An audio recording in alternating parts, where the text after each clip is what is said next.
Taurus, a name that either inspires you to confidence or you make a joke about it and move on. I don't know why there's only two ways to look at it. There is a third way, which is, hey, that's pretty cool. And that's where we're sitting. How you doing, Joe here? This one came into my local store as a trade-in, and I thought I'd make a video on it. For those of you that don't know, I have my own FFL, Wind City Armory in Winchester, Virginia. You can Google it. It'll give you the information. I have a Facebook page working on the website.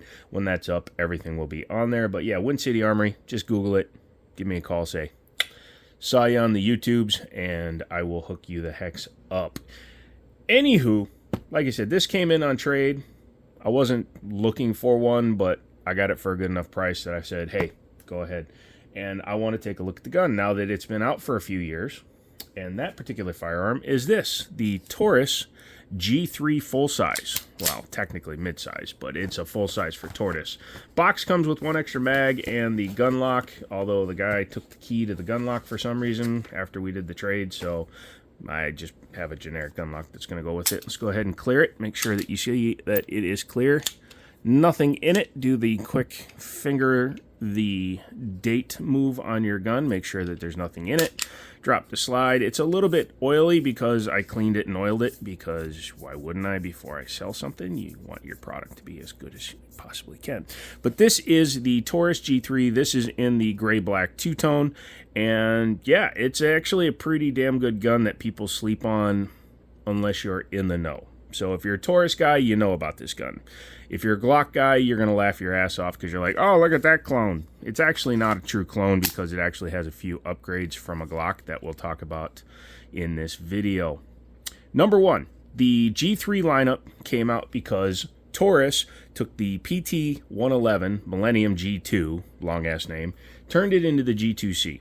It became a runaway hit. They improved a lot of stuff from the Millennium to the G2C, including the trigger. They got rid of that stupid-ass trigger lock they used to have. They gave it better ergos, stuff like that. Then they released the G3C, which was an upgrade from there, as well as the G3. This is a Glock 19 size gun. It has a 4-inch barrel like a Glock, actually 4.01, I believe. Sorry, looking at the barrel, looking at this here. Anyways, same size as a Glock 19, 15-round mags. Just overall a nice size package firearm. So a lot of people would consider that instead of a Glock because these are routinely sold for about $275 to $300 on MSRPs, and you can usually find them street for $225 to $250 all day long. And that is a heck of a deal for a gun that actually seems to be holding up well. I've known some of these that have been in my friends' hands for years, and they say they're functioning perfectly still, and I'm happy because that means that I can recommend it to you as well. Finished in a Parkerized finish with a gray lower. Taurus does a ton of different colors: OD green, gray, black on black, stainless, black, black stainless, just a myriad of colors. This is actually a really nice muted color combo that I kind of like. And being the G3, it has all the upgrades from the G3C, including better serrations, both front and rear. They changed the body line a little bit. This looks a lot better. It kind of has a Gen 5 Glock kind of look there on the nose because it's rounded off. This is a used gun, so it's got some roundage through it. That's why it's not 100% perfect. This is also the first release of this gun, so it doesn't have the Glock sight for the rear. It does have a Glock front post, so you can change that out with the Glock front sight, and then the rear sight you could just change out. Now, Lakeline sells stuff. Amazon sells a sight kit. Fiber optic sights for these guns are stupid cheap, like $40 or something like that. This does have a manual safety, single-sided, as well as a slide lock, slide release, single-sided. Sorry about that. Forgive the jump cut. All of a sudden, I had to cough. It's the middle of the night. I was going to say these scoops here on the side are rather deep. It's actually a little disconcerting how deep those are. I didn't remember them being that deep. My G3 Tactical doesn't have them that deep. Rolling in the deep. Sorry. Has little memory spots here on both sides of the gun. I was looking at the side of the frame here because, yeah, it looks like it's a serialized fire control group, but the serial number's underneath the rail here. But yeah, memory notches so you don't forget to keep your fingers off the go button. Rear and front serrations are both very usable, as you can see. Very easy to run. Grab it and all that good stuff. Very good feel in the hand. Has a slight undercut to the trigger guard, but not much. But hey, even though it's Glock 19 size, I can get my full ass mitts on there. The stippling is nice and aggressive, Smith & Wesson style, sandpapery. And with the 15 round mag, 100% grip. And then you could always run the 17 round extensions.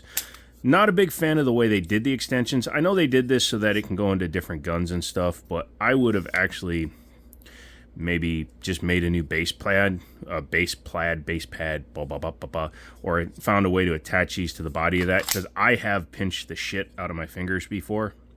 He cussed, yes he did, while inserting this. It makes it look a little weird, a little bit longer, but overall it still feels really good in the hand.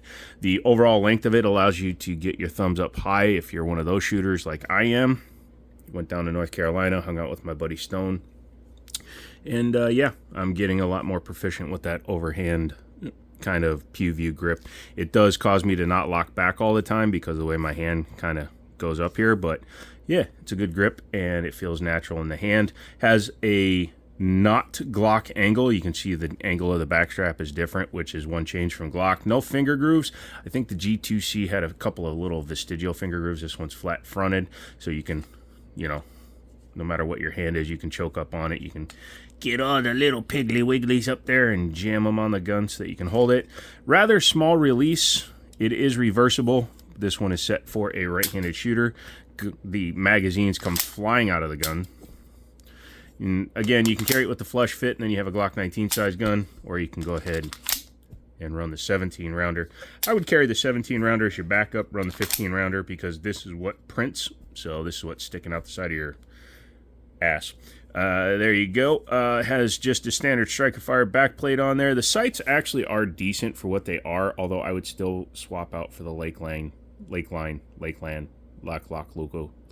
Just Google it. You'll find them. It has the short action tilting recoil system that John Moses Browning created and Glock stole and still claims to be their perfection. Lols. Let's talk about the trigger real quick. Go ahead and show that it's clear. This is a single action gun with double strike capability. What is that? Well, a single action gun, when you rack the gun, charges the gun, and then you pull the trigger, boom, you're done. The gun's dead. It won't fire again unless the slide cycles. Once it cycles, it resets and goes. Double strike capability means the gun cannot be decocked in any way, so it doesn't have a decocker right now. So you cock it, no way to decock it. Okay, it's live. It's ready to go. You pull the trigger. Now what? Well, when you release it, it resets. Did you hear that?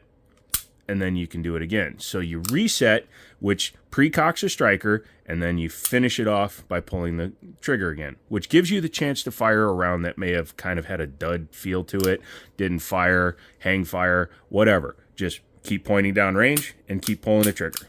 If it doesn't go off after a few shots, hold for 30 seconds to a minute, and then eject that round, check the round, and move on.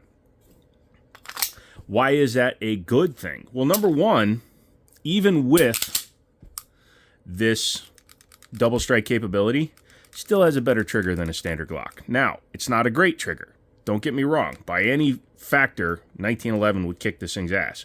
But it's not a terrible trigger for a sub $300, sub $250 gun. So you just pull back, you can feel the trigger safety comes in, and boom, breaks. It's about a 6-pound trigger, 6.5-pound trigger, but that's okay because this is designed for self-defense and basic use. Reset, when you actually reset the gun that way, is way back here, and you can go into the next shot very easily. It's audible, barely tactile. And then boom. Again, you can hear it, barely feel it. It does spring you out, and then boom, next shot. You can be pretty damn competent with this gun. Not bad. 3-slot pick rail. You can put your lights, lasers, bazookas, small children holding tactical nukes. Kind of a la Glock. The back of here is a little bit empty. Some people say that's good because it gives a little bit of flex to the pistol. What the hell are you doing that you need your entire grip to flex? What are you, an FN? It has a pretty thin magwell. You can see there. No real beveling. Not that there's much room for it, but it's also not hard to insert mags into this gun. Has cutouts here, so let's say you have a failure and you need to strip out the mag. Works really well. Same thing with the 17 rounder. Even bigger gripping area, and there you go. You want to take her apart? Sure, let's do that. Let's go ahead and clear it one more time, even though I've been doing this for the last 10 minutes. And go ahead, pull back a little bit, drop your tabs, pull your trigger, and there you go. This works just like a la Glocka. Has a double nested recoil spring that is captive. There you go. I talked about it in the CZ75 video. You don't need a open and non-captive guide rod on a carry pistol. It's unnecessary. Don't need it. Here's the barrel. Looks kind of Glockish. It's a little bit different design here. It looks like it's actually a two-piece, possibly. Yeah, I'd say it is. You can see a ridge inside there. Yep. So the barrel and the chamber are two separate pieces that are, or the way it's cut, it looks like it actually might be one piece. It's hard to tell. Anybody see a split line in there?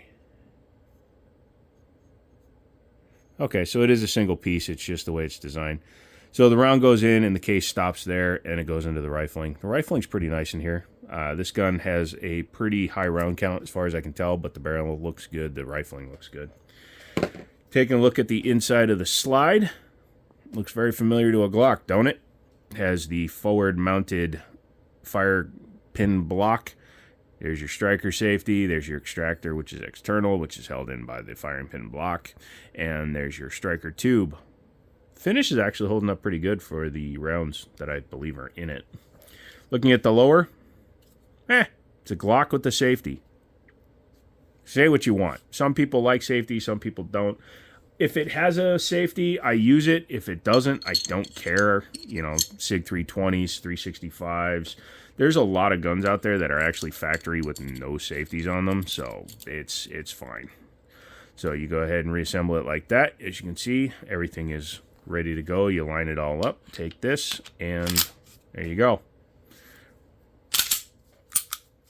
So that's another benefit to this firearm. It's very easy to maintain and take down for field stripping and lubing and all that good stuff. So if you were to go are slightly competent, you should be able to take care of your firearm yourself.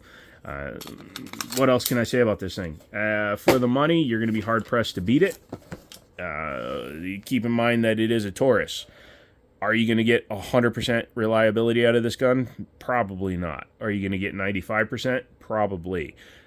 Are there duds that come out of every manufacturer? Absolutely. So keep that in mind. This one, like I said, it's got a round count through it, and it still seems to be in good functioning order.